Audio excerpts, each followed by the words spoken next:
నా పేరు స్వరాక్షసుల. ఈ పద్య పేరు ఇంతింతాయి ఒకటింతాయి. నేను చెప్పబోయే పద్యము బొమ్మన పోతన రాసిన శ్రీ ఆంగ్ల భాస్కృతం అష్టమ స్కందము వామన అవతారంలోది. వామనుడికి బలో చక్రవర్తి 3 అడుగులు నీళ్లు దానమిస్తాయి. వాముడు ఇంతింతాయి ఒకటింతాయి మరియు దానంతాయి నవో వీధి పైనంతాయి తోయిదమండలాగ్ని కళ్ళంతాయి ప్రభా రాశి పైనంతాయి చంద్రుని కంతాయి ధ్రువుని పైనంతాయి మహల్ వాటి పైనంతాయి సత్యపతోన్నతం దిగుచు బ్రహ్మాండాంత సంవృద్ధి అయి. ఈ పద్య అర్థము ఇంతవాడు అంత అయ్యాడు, అంతవాడు మరి అంత అయ్యాడు, మరింత పెరిగాడు, ఆకాశ మార్గం దాటాడు, మేఘాల కన్నా ఎరిగాడు, చంద్రుని దాటాడు, ధ్రువుని దాటాడు, మహర్లోకం సత్యలోకం కథ దాటాడు, ఈ బ్రహ్మాండం చివరికి పెరిగిపోయాడు. ధన్యవాదం.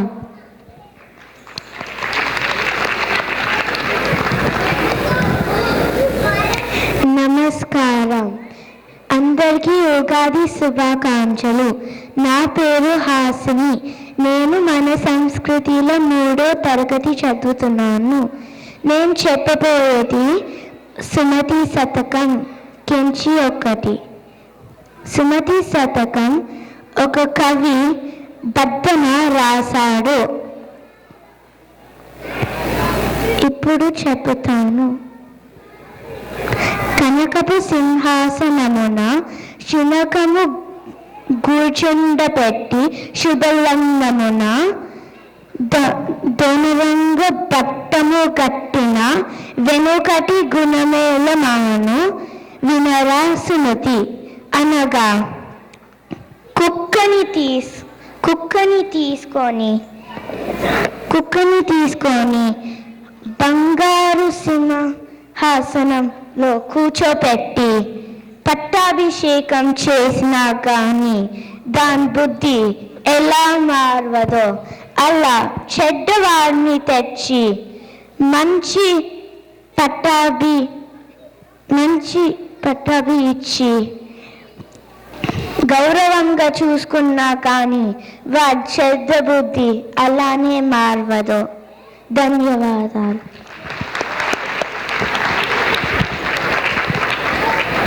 అందరికీ నమస్కారం. నా పేరు అనీషా.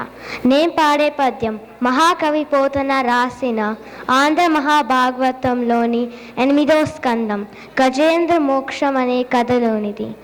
మహాకవి పోతన సహజ కవిగా పేరు తెచ్చుకున్నారు. ఆయన భాగవతం సంస్కృతం నుంచి తెలుగులో అద్భుతంగా అనువదించారు. ఈ పద్యం అర్థం ఏంటంటే, గజేంద్రుడు అనే ఏనుగు ముసలి నుంచి రక్షించుకోవడానికి పరమేశ్వరుని ఇలా ప్రార్థిస్తున్నారు.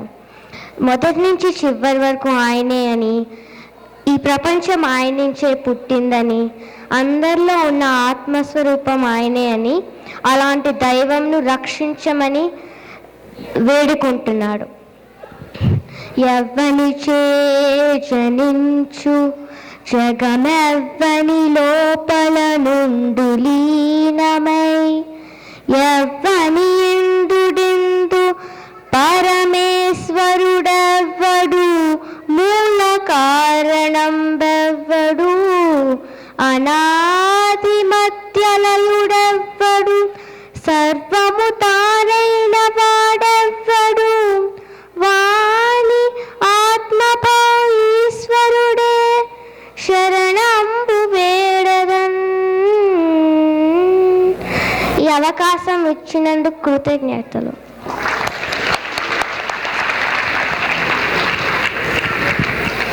అందరికీ నమస్కారం. నా పేరు ప్రద్యుమ్న. ఇప్పుడు నేను పోతన భాగవతంలోని ఇంతింతై ఒకటింతై అనే పద్యం చెబుతాను. ఈ పద్యంలో వామనుడు త్రివిక్రముడుగా ఎలా ఎదిగి బ్రహ్మాండమంతా వ్యాపించారో పోతన ఎంతో అద్భుతంగా వర్ణించారు. ఇంతింతై వటునంతయై మరియు తానంతై నభోవీధిపైనంతై తోయిద మండలాగ్రమును కల్లంతై ప్రభారాశిపైనంతై చంద్రుడికంతయై ధ్రువునిపైనంతై మహార్వాటిపైనంతై సత్యపదోన్నతుందగుచు బ్రహ్మాండాంత సంవర్తియై. ఈ పద్యం అర్థం ఏంటంటే, వామనుడు ఇంతవాడు అయి ఉండేవాడు, అంతవాడయి దాని తర్వాత అంతవాడయి ఆకాశం కన్నా, మేఘాల కన్నా, చంద్రుడి కన్నా, సూర్యుడి కన్నా, నక్షత్రాల కన్నా బ్రహ్మలోకానికి వెళ్ళి బ్రహ్మాండమంతా వ్యాపించాడు.